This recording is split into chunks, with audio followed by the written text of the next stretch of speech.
vamos a comenzarle. ¿Qué tenemos entonces? Estamos nosotros con los vectores. Y estamos haciendo unos ejercicios de vectores en forma gráfica, ¿verdad? Creo que hicimos como muchos, ¿no?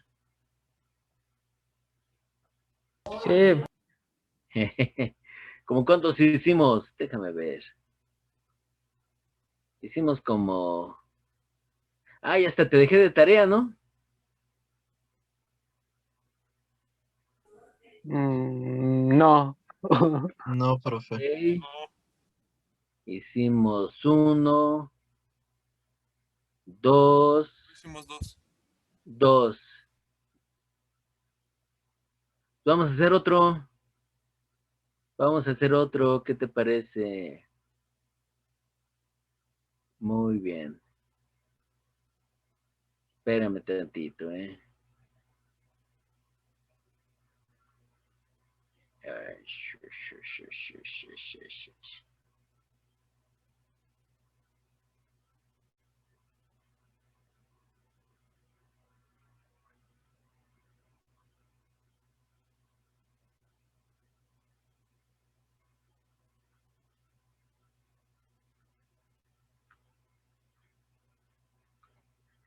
Muy bien, vamos a hacer otro.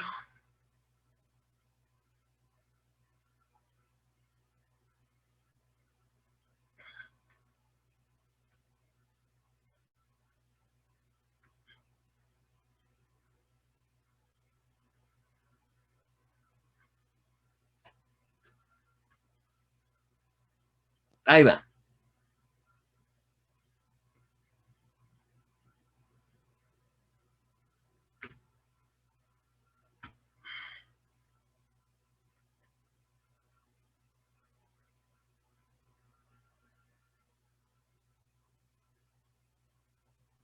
Ahí va. Vamos a hacer este. Dice así. Determina la magnitud de la fuerza F. Esta es la fuerza F. Entonces, determina la magnitud de la fuerza F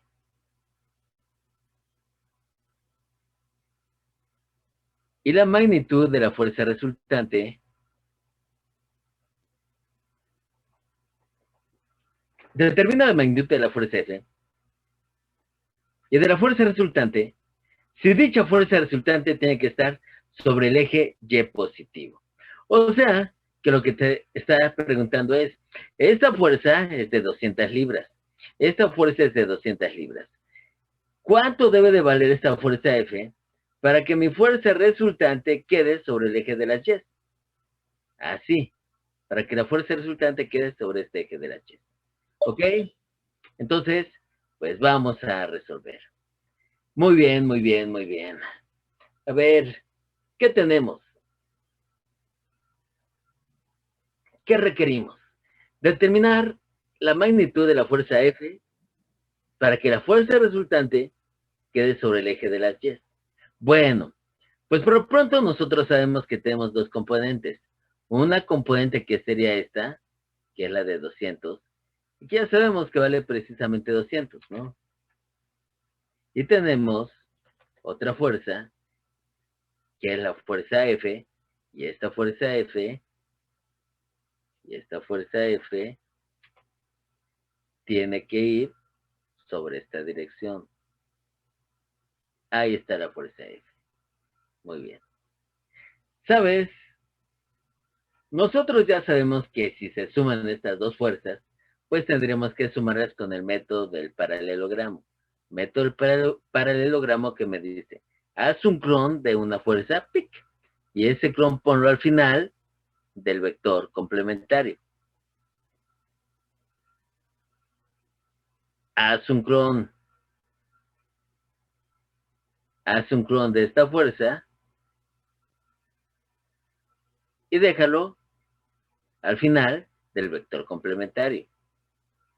Una vez que ya hayas hecho eso, la fuerza resultante va a ser aquella que va desde el punto común de unión, desde el punto de inicio, hasta la intersección de las proyecciones. Muy bien. Ahora, a partir de aquí nosotros debemos de comenzar a sacar una serie de cosas. Por lo pronto, la fuerza resultante ya sé que va a ir sobre el eje de la Y. Ya sé que este lado mide 200. Ya sé que este lado mide 200. Y como este lado mide 200, el clon también debe ser de 200. Entonces, el clon también tiene que ser de 200.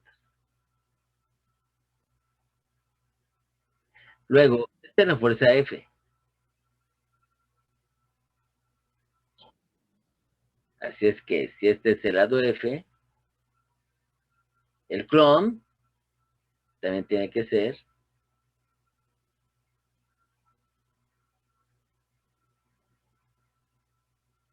el lado F. ¿Ok? FF 200, 200. Ahora bien, mira, pues ¿qué tenemos? Tenemos lo siguiente. Ay, caray. Bueno, esto no venía. Tenemos lo siguiente. El dibujito nada más me da aquí un ángulo de 30 grados. Y da aquí un ángulo de 45 grados. Pues está bien, ¿sabes? Está bien porque si este es un ángulo recto, este de aquí es un ángulo recto, entonces, si este ángulo es de 30, el complementario tiene que ser de 60, ¿no? 30 y 60, 90 grados. Ahora, esto me sirve porque de cierta manera yo ya sé. Ahí lo voy a poner de color azul.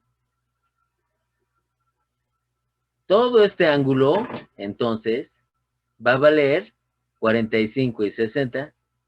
Todo este ángulo va a ser de 105 grados, ¿no?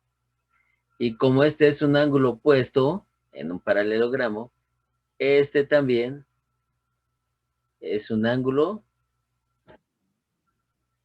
de 105 grados. ¿A poco no? Muy bien. Ahora, nosotros sabemos que en un paralelogramo los lados paralelos son iguales y que los ángulos opuestos son iguales. O sea que este es de 105, este también es de 105.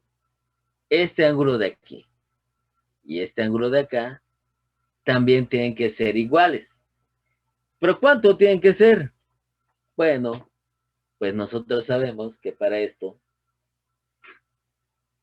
la sumatoria de los ángulos internos en un paralelogramo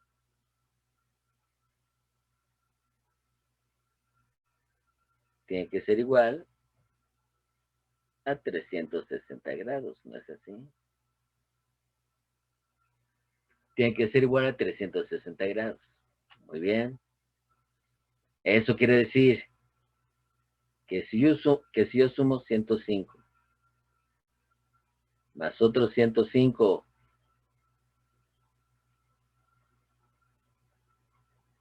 más este ángulo más este otro ángulo que es igual, me tiene que dar 360. O sea, que 210 más dos ángulos tiene que ser igual a 360. O sea que el ángulo va a ser igual a 360 menos 210. Y todo esto dividido entre 2, ¿no? Y así el ángulo va a ser 360 menos 210 son 150. 150 entre 2, 75. 75. Exactamente. O sea que este ángulo va a ser de 75 y este ángulo también va a ser de 75. ¿A poco no? Muy bien. Correcto. Pues ya ahí están una serie de datos. ¡Auch! Ya ahí están una serie de datos. ¡Auch! ¡Auch! Le voy a borrar tantito esto que puse a plumón. ¿Ok? Bueno, de todo eso que obtuve. Lo que obtuve fue de que este ángulo es de 75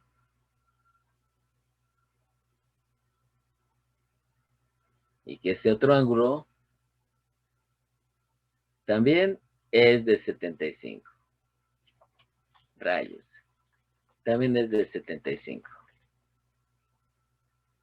Muy bien. Hay que se vaya moviendo.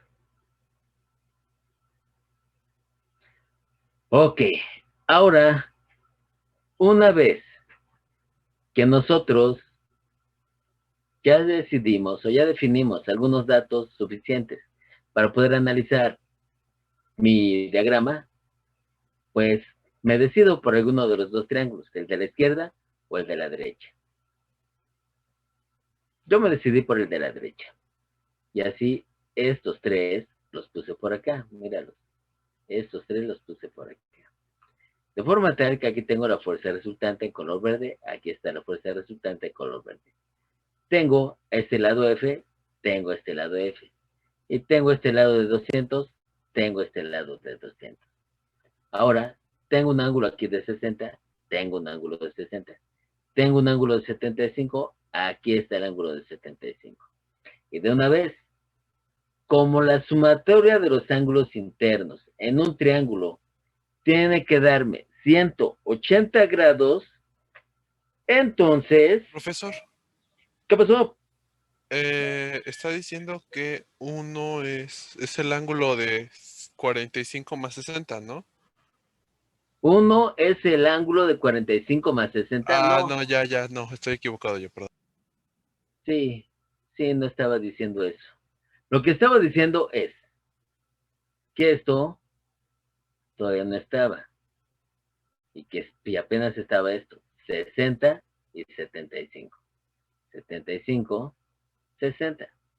Y que como en un triángulo, la sumatoria de los ángulos internos de un triángulo siempre es igual a 180 grados, entonces yo puedo inducir cuánto vale este ángulo.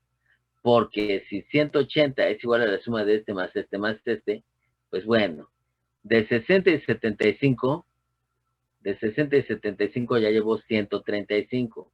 Y 135 para 180 me faltan 45 grados. Motivo por el cual este ángulo ya es de 45 grados. Muy bien.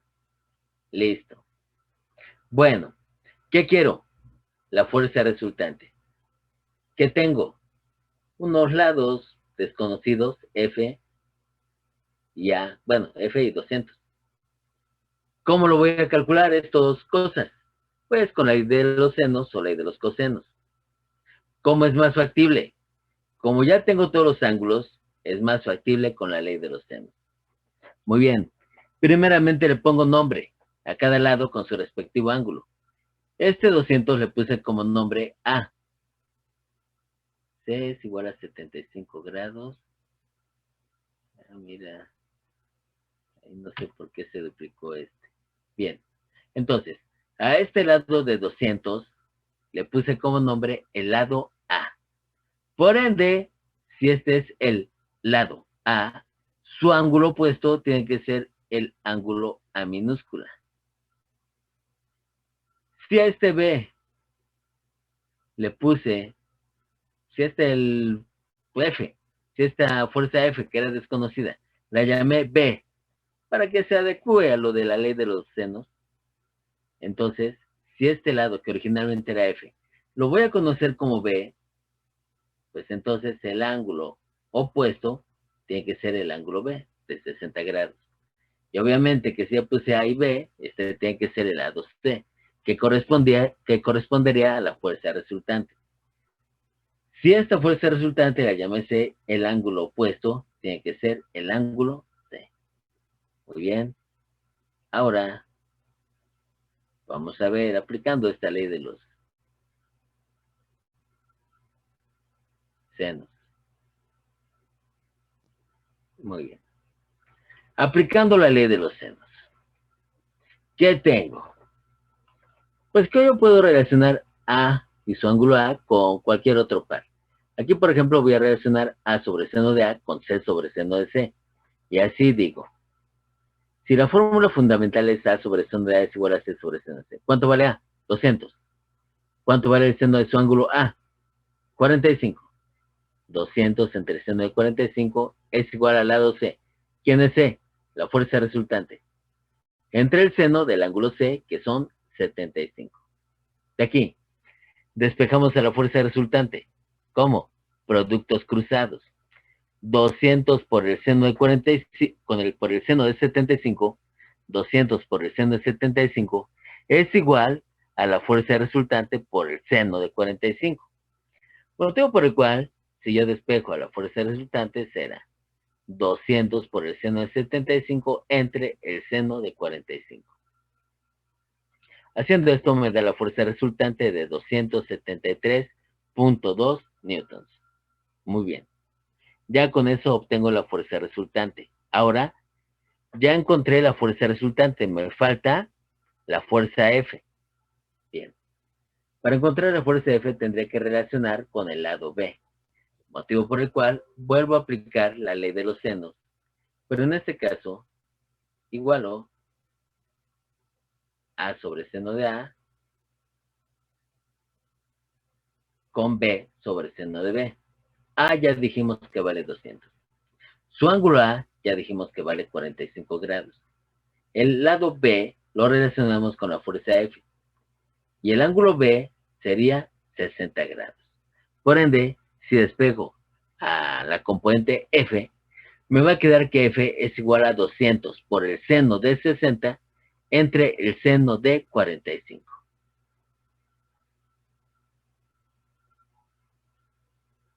Haciendo el cálculo me queda que la componente F tiene que tener un valor de 244.95 newtons. Y listo. De esta manera, obtuve 273.2 newtons como fuerza resultante y 244.95 como la componente F. ¿Ok?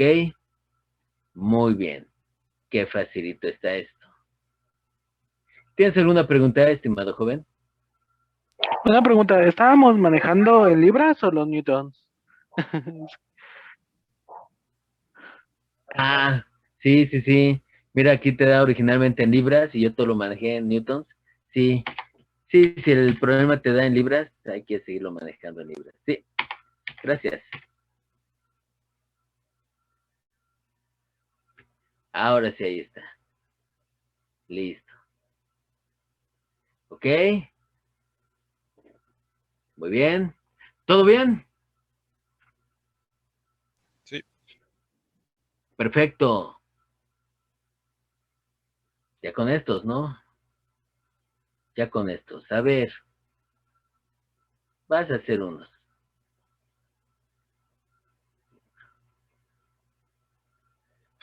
Estática.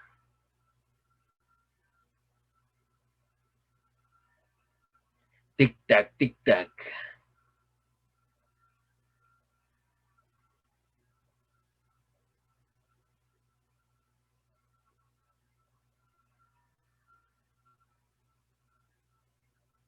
Ahí va tu primer serie.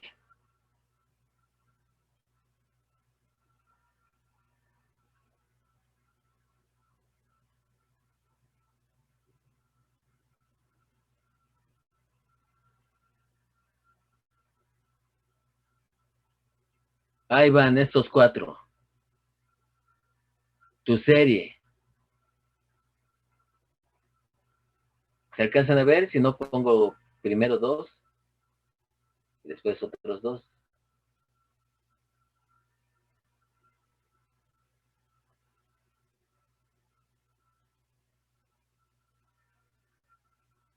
Ahí está, primero el F21 y después el F24. Luego pongo el F22 y el F25. Sale, aquí están tus problemitas. Chécalos para que ahorita los resuelvas. F21. Determina la magnitud de la fuerza resultante que actúa sobre la armella roscada y la dirección medida en el sentido de las manecillas de reloj desde el eje de las X. Luego, el F24, que es el otro que se ve, descomponer la fuerza de 30 libras en componentes a lo largo de los ejes U y V. Además, determina la magnitud de cada una de estas componentes. Ok. Pues sí, ¿no? Se tiene que determinar la magnitud. No sé por qué lo dice así, pero bueno. Correcto. Toma tu nota, jovencito, para que ahorita le resuelvas.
Bueno, de esos 4,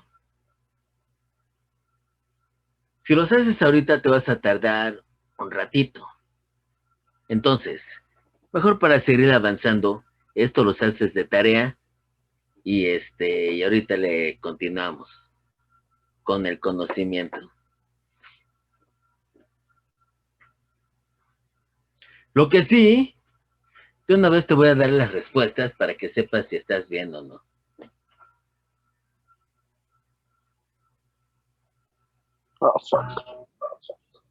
Entonces, estamos hablando de que es el F21, 24, 22, 25. 1, 2, 4, 5. Y las respuestas serían...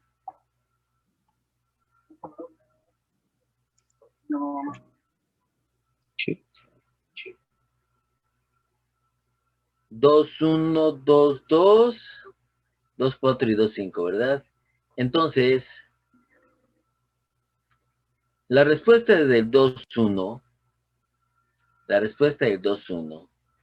te da una fuerza resultante de 6,798 newtons. De 6,798 newtons. Y el ángulo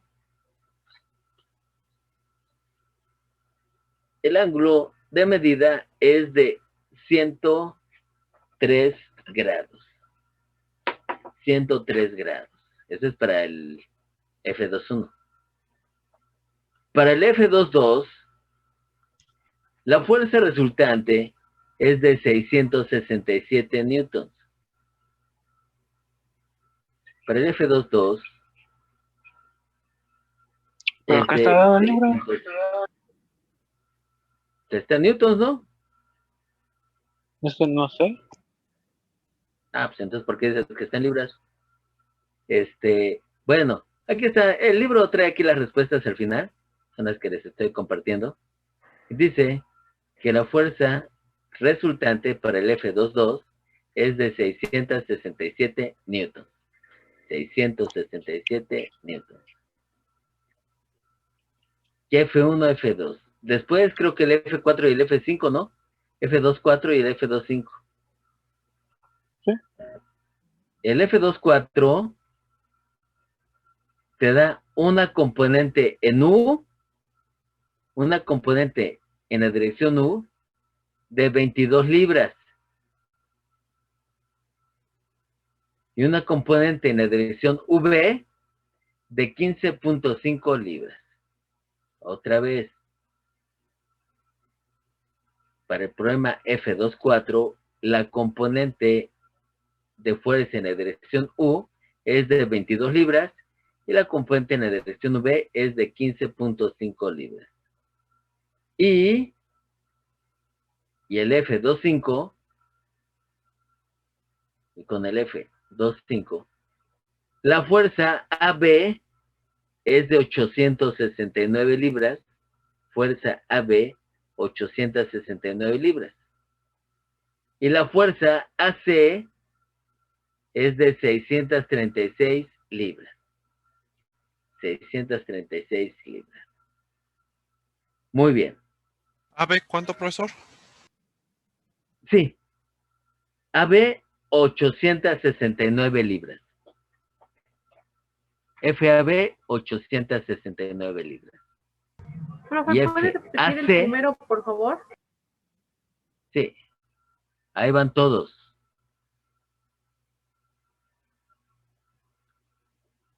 F21, fuerza resultante 6,768 newtons.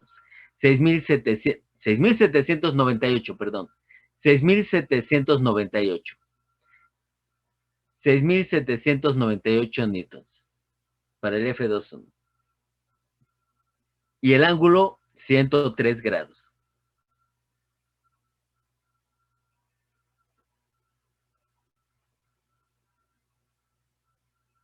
Para el F22, la fuerza resultante es de 667 newtons. 667 newtons. F22, 667 newtons. F24, componente en la dirección U, F de U, componente de fuerza en la dirección U, 22 libras. Y fuerza en la dirección V, 15.5 libras.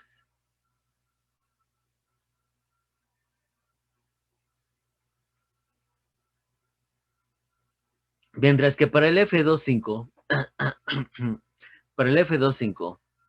la fuerza AB es de 869 libras. 869 libras. Y la fuerza AC, 636 libras. 636 libras. Esos son entonces los resultados, ¿ok? Muy bien.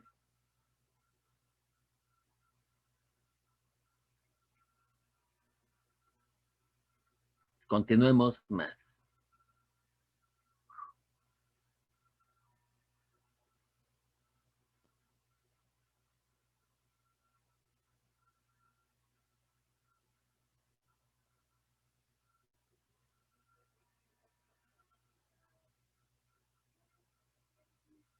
Entonces, como te digo,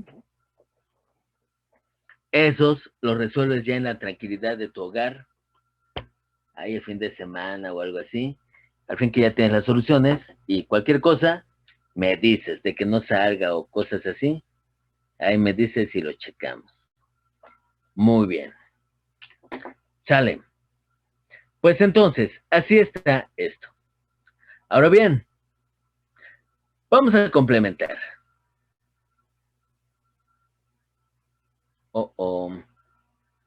Permíteme. Ahora sí. Ahora sí. Vamos a complementar. Bueno, tú ya sabes que los vectores los puedes representar en forma gráfica. Que en forma gráfica, pues ya ves, podemos estarlos resolviendo. La desventaja es de que, pues, depende mucho de la geometría. Hay que hacerlo a escala, hay que dibujarlos adecuadamente. Motivo por el cual manejar los vectores en forma gráfica no es tanto una opción. Y en lugar de eso, lo que preferimos es manejar a los vectores en forma analítica, forma vectorial cartesiana, luego le dicen. ¿En qué consiste la forma analítica? La forma analítica consiste en lo siguiente. A ver, forma gráfica y forma analítica.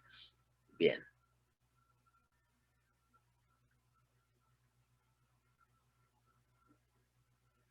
¿En qué consiste la forma analítica? Bien, la forma analítica consiste en que el vector ahora se va a estar representando, se va a estar refiriendo a un gráfico, a un eje XY. Y respecto a ese gráfico XY, respecto a ese eje XY, a ese marco de referencia XY, pues ese vector siempre se va a estar descomponiendo en una componente en X y en una componente en Y. La situación es de que una vez que nosotros encontramos las componentes XY, pues sabemos que dichas componentes XY sumadas nos van a dar al vector original. Bueno, esto tiene las ventajas de que el sistema de referencia es ortogonal, llámese, forma 90 grados entre cada una de sus intersecciones. Motivo por el cual permite obtener fórmulas un tanto fáciles de aplicar a efecto de ir descomponiendo a estos vectores. ¿En qué consiste entonces la forma analítica? La forma analítica consiste en lo siguiente. Consiste en representar cada vector como una suma de componentes. Ahora, esta suma de componentes depende del número de dimensiones que nosotros estemos manejando. Si solamente manejamos vectores en una dimensión, ya sea que sea puro X o puro Y, entonces, pues solamente constará de un número, una componente. Pero si hablamos de vectores en dos dimensiones, entonces el vector se tiene que representar como la suma de dos componentes. En 2 dimensiones es XY. Una componente en la dirección X más una componente en la dirección Y. Como acabo de mencionar, dichas componentes siempre están en la dirección X y en la dirección Y.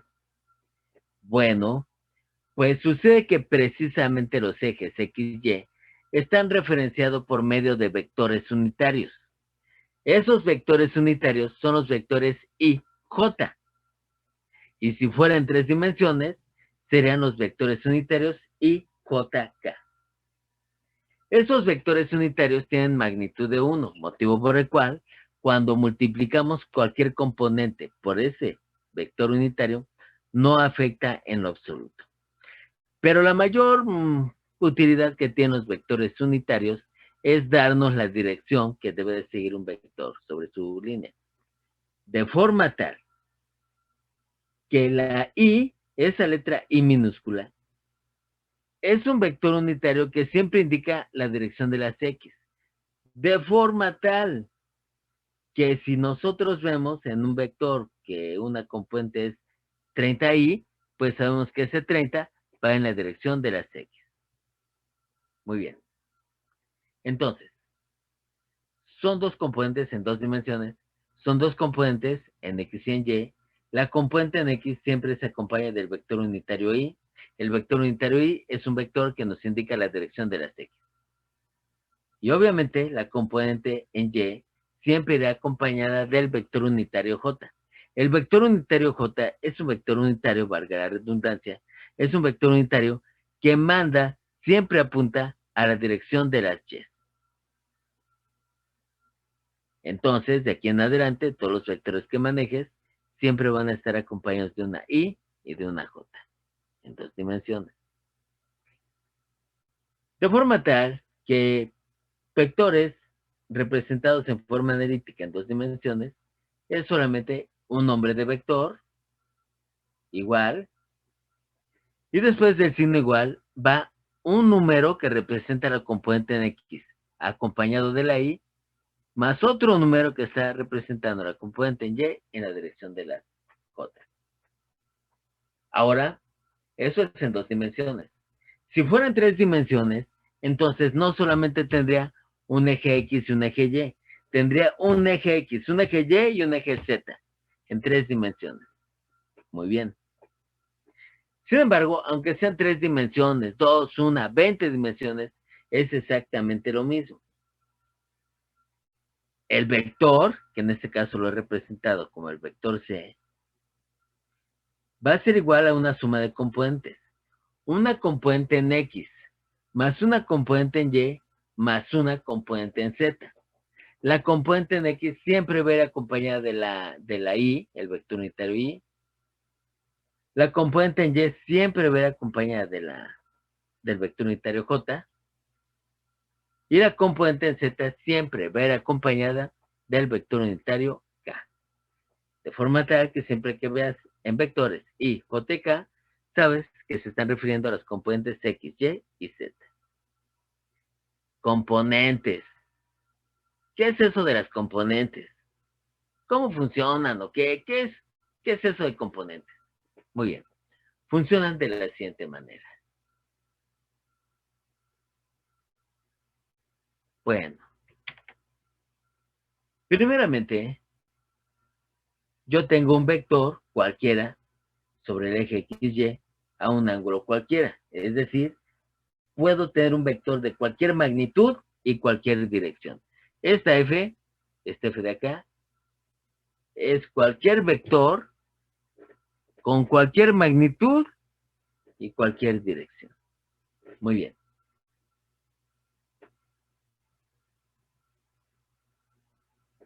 ¿Cómo se entienden sus proyecciones XY? Las proyecciones XY, imagínate que son como sombras. Por eso, aquí puse este solecito. Y con ese solecito, imagínate que lo pongo encima del vector. Bueno, ya le da el sol al vector. Y de este vector se va a generar una sombra, ¿no? Y esa sombra que se genere va a tener una longitud. Claro, depende totalmente de la ubicación de la fuerza F. Si yo lo tengo así, va a tener una componente en X muy chiquita y una componente en Y muy grande. Si lo tengo así, pues la componente en X ya más o menos crece y la componente en Y también. Pero supongamos que lo quiero dejar de esta manera. De forma tal que la sombra que proyectaría sería una sombra más o menos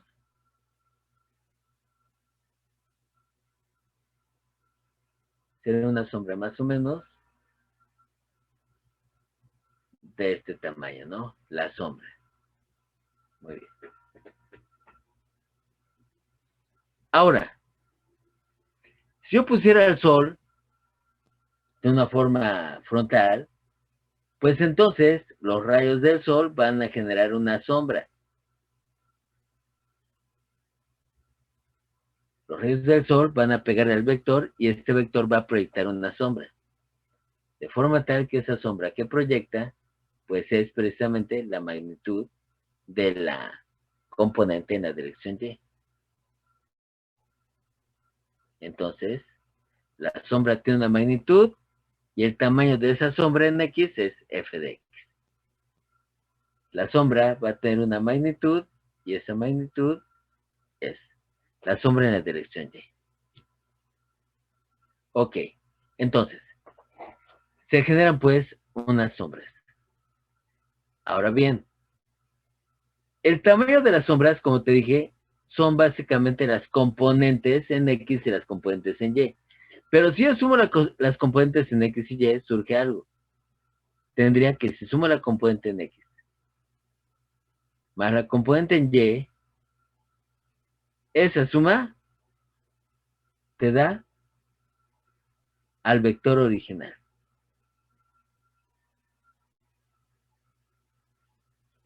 Ajá. Entonces,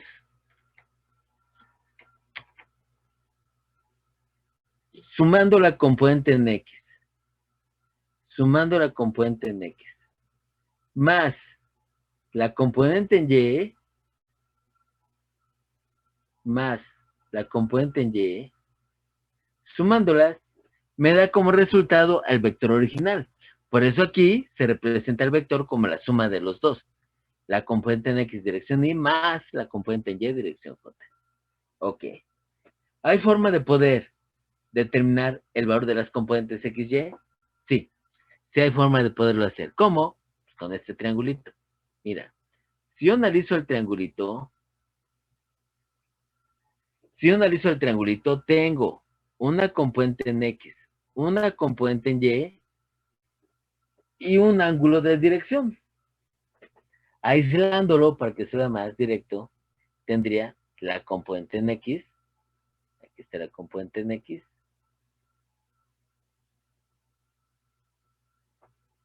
La componente en Y que estaba por acá. La sumo.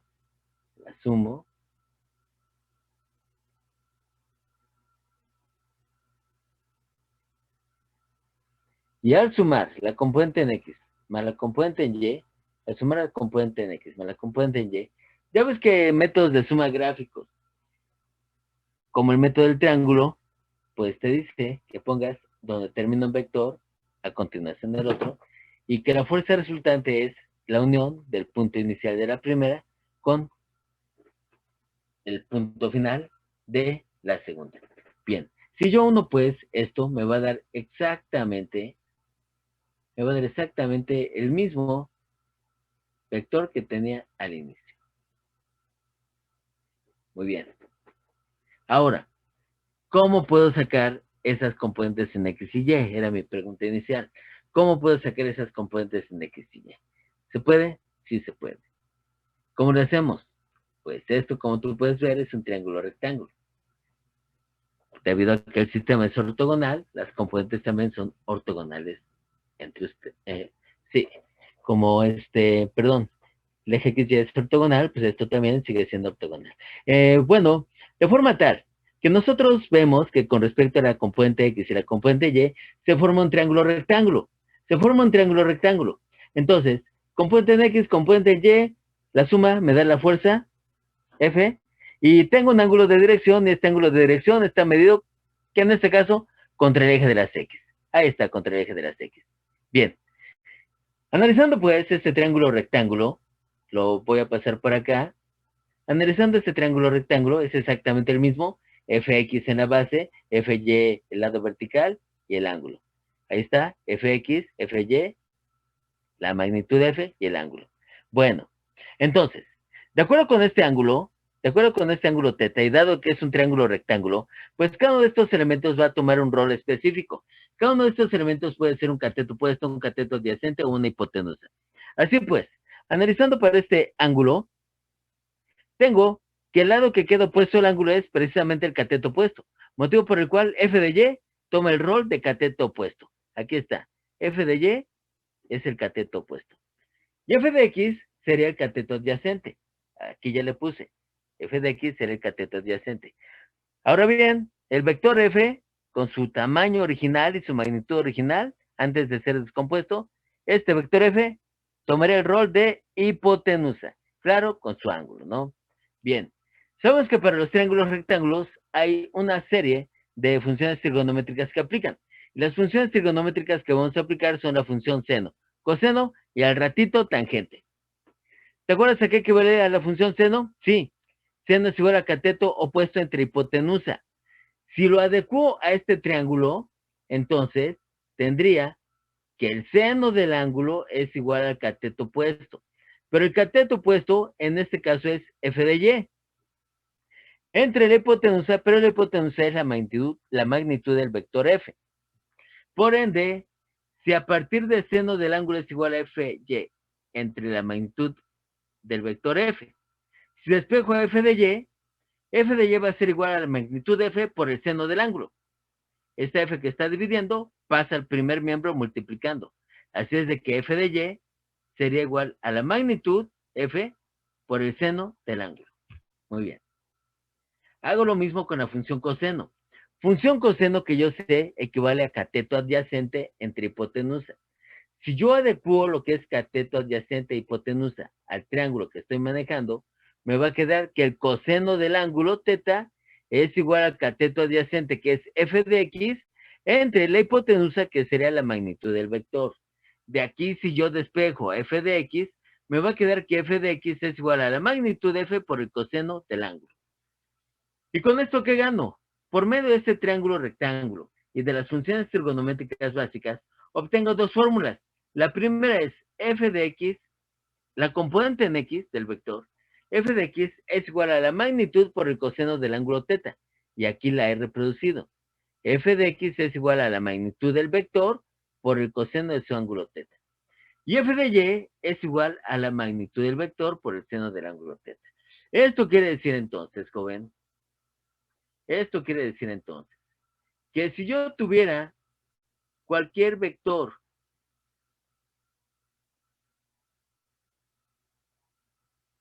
con una magnitud determinada y un ángulo de dirección, simplemente con estas fórmulas, F de X es igual a la magnitud por el coseno del ángulo, con eso yo ya podría saber cuánto vale la componente en X, y con magnitud del vector por el seno del ángulo, podría calcular de inmediato lo que sería la componente en Y. ¿Ok? Muy bien. De esto, pues nosotros debemos hacer una acotación importante. Y la acotación importante es la siguiente. Sucede que dependiendo de cómo ponga yo al vector, de cómo esté la dirección del vector F, va a ser el signo de sus componentes XY. ¿A qué me refiero? Me refiero a que de acuerdo con el eje XY, del origen hacia adelante son las X positivas.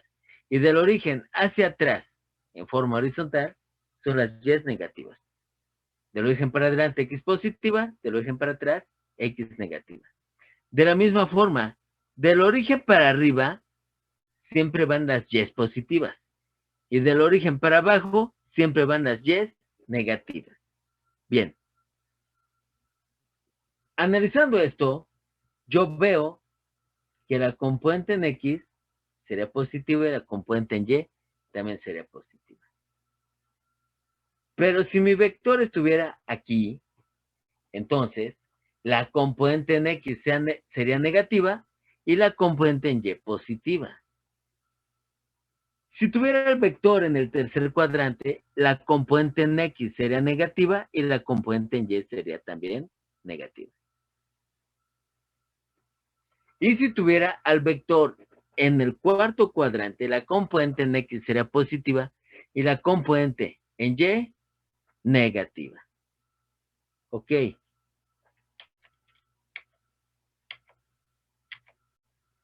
Bueno, tengo una noticia parcialmente buena para ti. La noticia parcialmente buena para ti es, como tú pudiste observar, yo saqué estas fórmulas analizando el triángulo y considerando que este ángulo θ se mide desde el eje X positivo en sentido contrario a las manecillas del reloj y hasta encontrarme al vector que mido con respecto al eje de las X positivas. En sentido contrario a las manecillas del reloj. Y desde el eje de las X hasta encontrarme al vector. Así estoy definiendo el ángulo θ. Bien. Y con estas fórmulas calculo precisamente las componentes de XY. La noticia parcialmente buena es que si no importa dónde esté el vector, yo sigo midiendo el ángulo desde el eje de las X positivas y en sentido contrario a las manecillas del reloj hasta encontrar el vector, en automático la función trigonométrica me dará el signo adecuado para mi componente. O sea, ¿cómo? Muy fácil. Miren. Bueno, lo que vamos a hacer a continuación es una serie de ejemplos de cómo descomponer a los vectores en sus componentes XY. Es decir, una serie de ejemplos para así escribir el vector en forma analítica. Muy bien. Aquí tengo unos cuantos ejemplos. Descomponer los siguientes vectores y expresarlos en forma vectorial cartesiana. ¿Ok?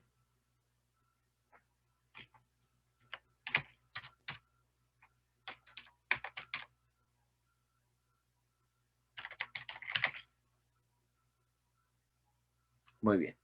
Ahí está. Como tú puedes observar,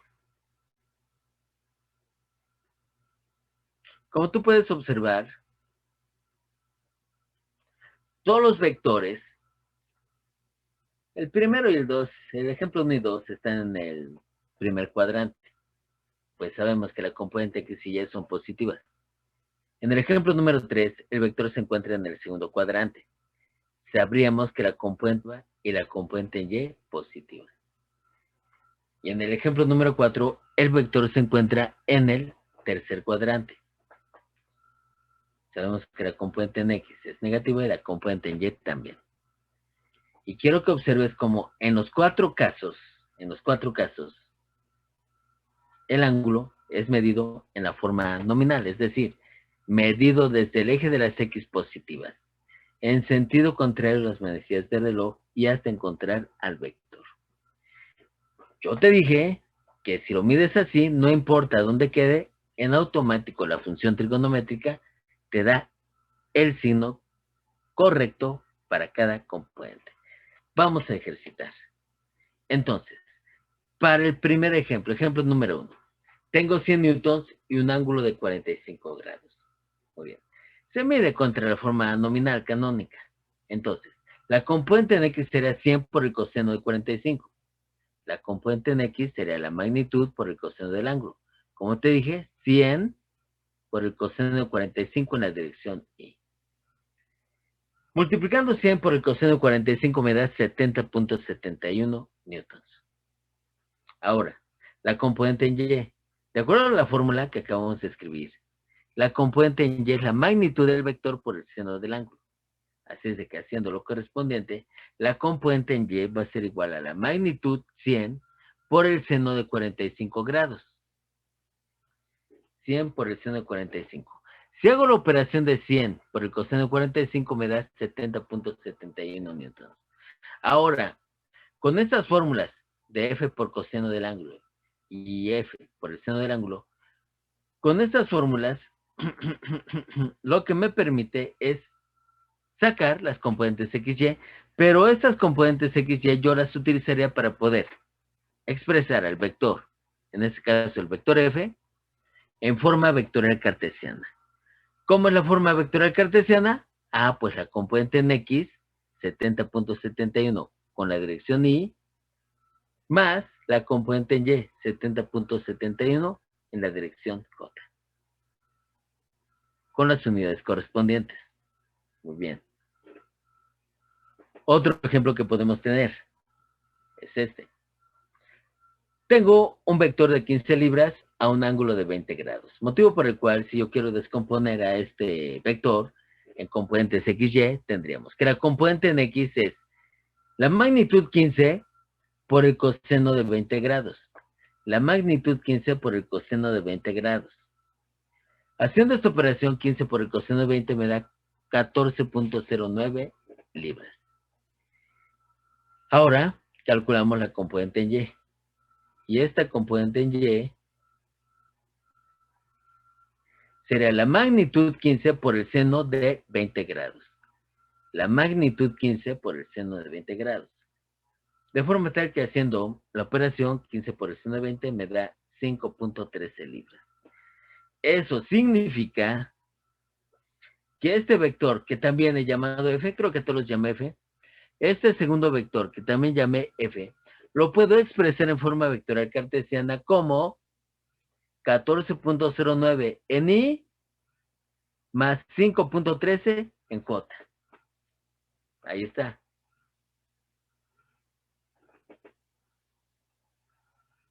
Ejemplo número 3.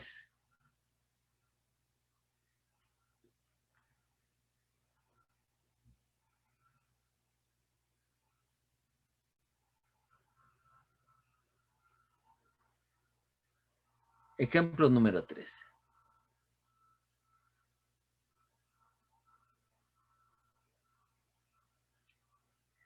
Tengo un vector de 250 newtons y está en el segundo cuadrante. Sin embargo, aún así, el ángulo se mide desde las X positivas hasta encontrar el vector en sentido contrario a las manecillas de reloj. Eso significa que puedo utilizar tranquilamente las fórmulas que he venido usando en los dos ejemplos anteriores y que la función trigonométrica seno y coseno con este ángulo de 100 grados me va a dar el signo correcto.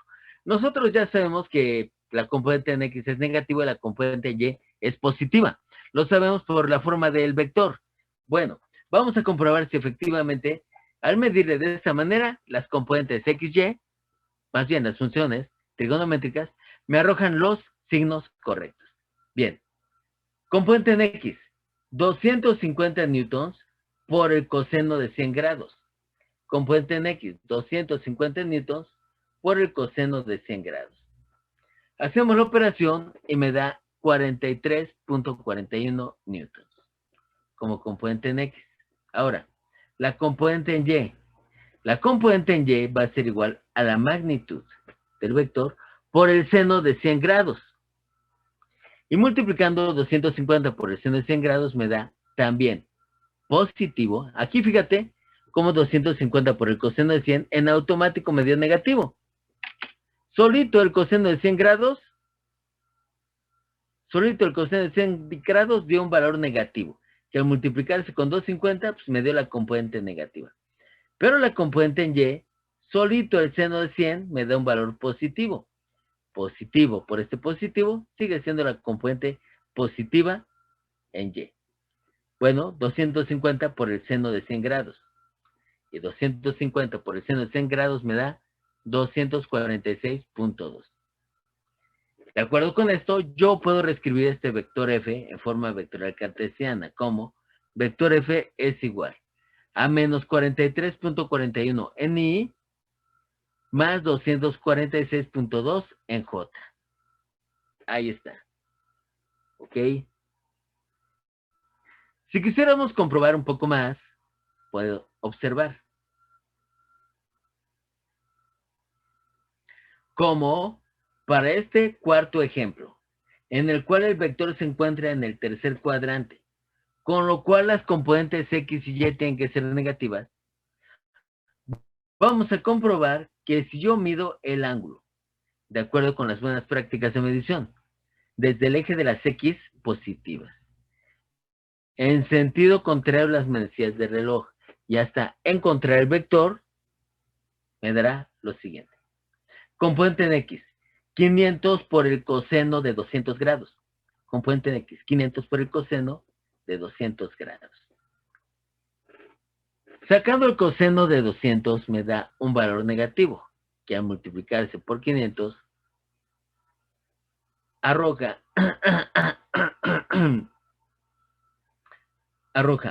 un valor negativo de 469.84 libras. La componente en X sale negativa porque el coseno de 200 en automático nos da un valor negativo. Así es de que la componente en X sería coseno de 200 por 500 menos 469.84 libras. Haciendo lo correspondiente con la parte en Y, entonces tendríamos que la parte en Y sería magnitud 500 libras por el seno de 200.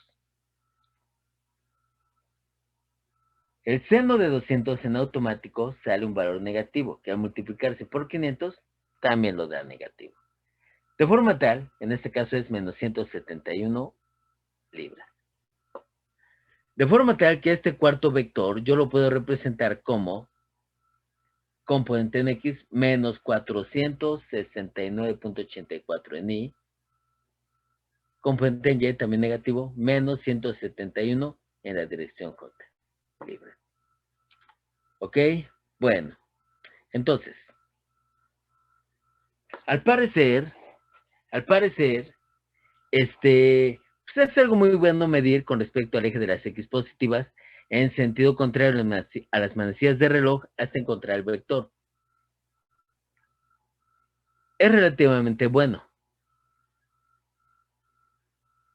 pero tiene sus desventajas. ¿Cuáles son sus desventajas? Las siguientes. En ese tipo de problemas no hay tanta complicación, porque estoy poniendo un vector para cada sistema. Sin embargo, hay sistemas que contienen no un vector, sino muchos vectores. De manera tal que puedo tener un vector aquí, otro vector acá, otro vector aquí, otro vector por acá, otro por aquí, otro por acá, otro por aquí y otro por acá. Si yo quisiera ponerles dirección a todos desde el eje de las X positivas y en sentido contrario a las manecillas de reloj, seguramente me quedarían monstruosidades como estas. Pues aquí podría ponerle rápidamente su ángulo, ¿no? Para el que sigue, ok. Para el que sigue, bueno. Para el vector que sigue, ya es por acá. Para el vector que sigue, pues ahí está. Vector que sigue. Y vamos con el último vector.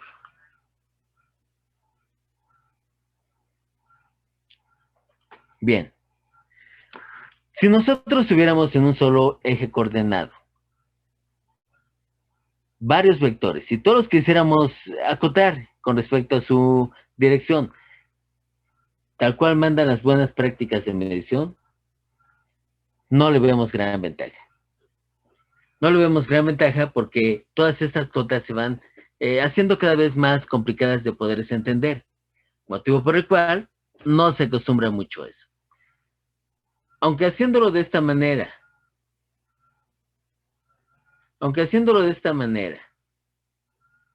solito, el cálculo me daría el signo correspondiente, pues vemos que trae mucha complicación en la forma de entender al gráfico. Motivo por el cual lo que más se acostumbra es acotar con respecto al eje de las X más cercano. De esta manera, yo puedo acotar el primer vector así y el segundo vector de esta manera. Ok.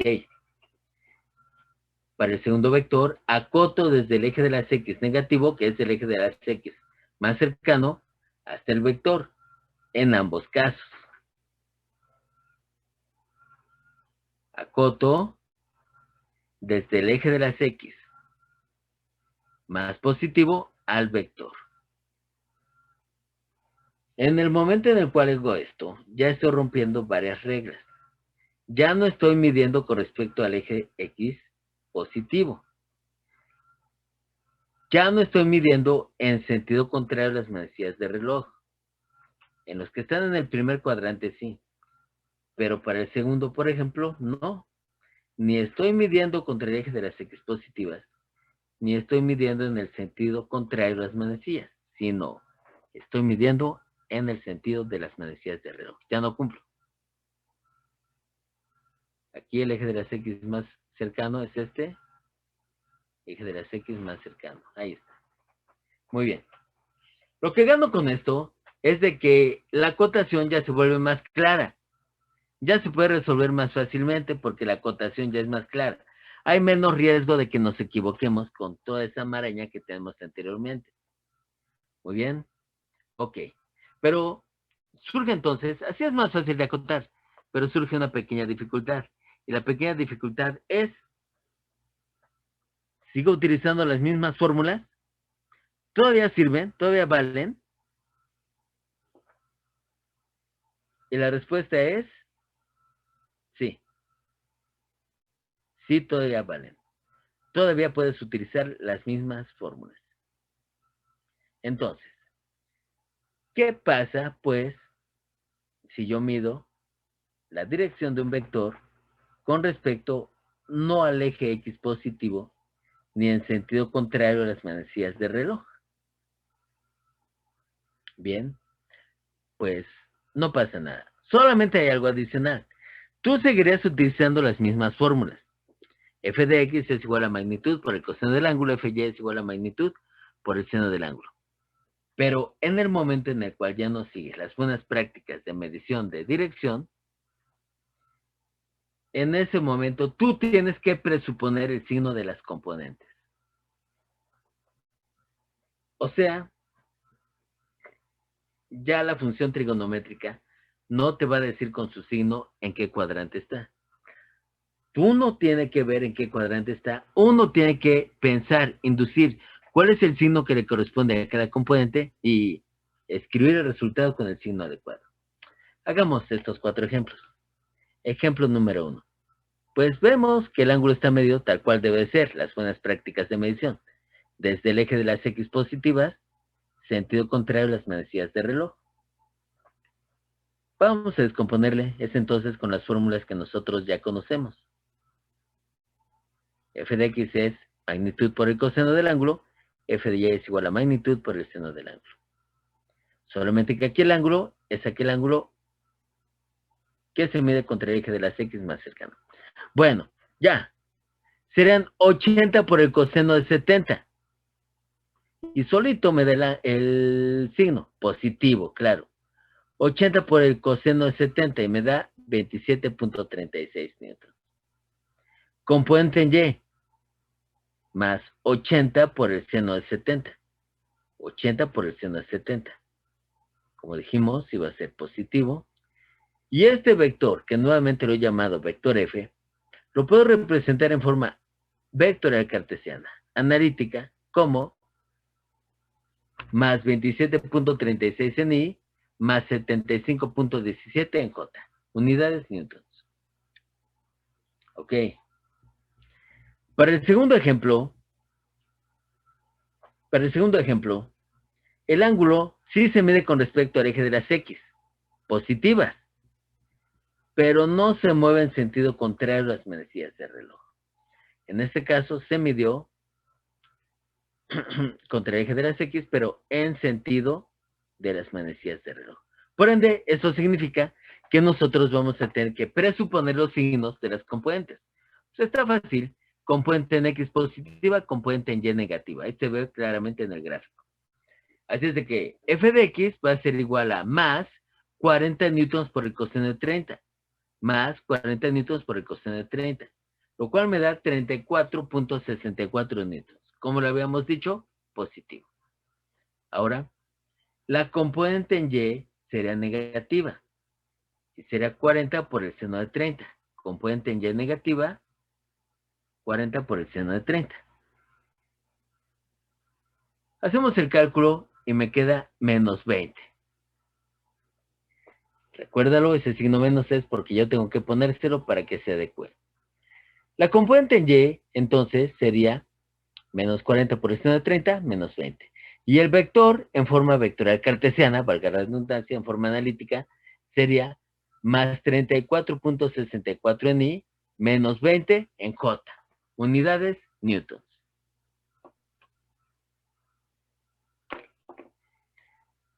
Respecto a estos dos últimos problemas, tendríamos como este vector de 10 newtons se mide su ángulo no contra la parte positiva de X, sino contra la parte negativa de X, motivo por el cual la componente en X, hay que presuponer el signo, la componente en X es menos 10 por el coseno de 15, menos 10 por el coseno de 15, lo cual me da menos 9.66. Y la componente en Y, también hay que presuponer el signo, la componente en Y va a ser menos 10 por el seno de 15, menos 10 por el seno de 15, lo cual me da menos 2.58 newtons. El vector F, en forma analítica, va a ser entonces menos 9.66 en I, menos 2.58 en J. Finalmente,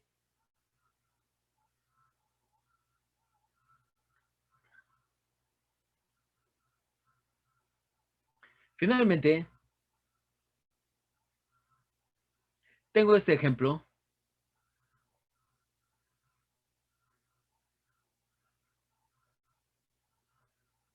En el cual el vector de 30 newtons se mide contra el eje X negativo, ya no fue la forma previa, y en el sentido de las manecillas de reloj. Bueno, pues no importa, nada más hay que presuponer el signo de cada una de las componentes. Así, la componente en X va a ser menos 30 por el coseno de 30, menos 30 por el coseno de 30 grados, lo cual me da 25.98 newtons. Y la componente en Y va a ser positiva, más 30 por el seno de 30, más 30 por el seno de 30, lo cual me da 15 libras.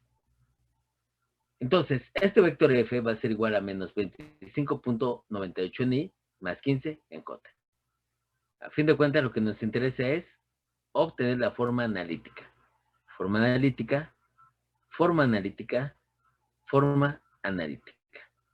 Ajá, muy bien.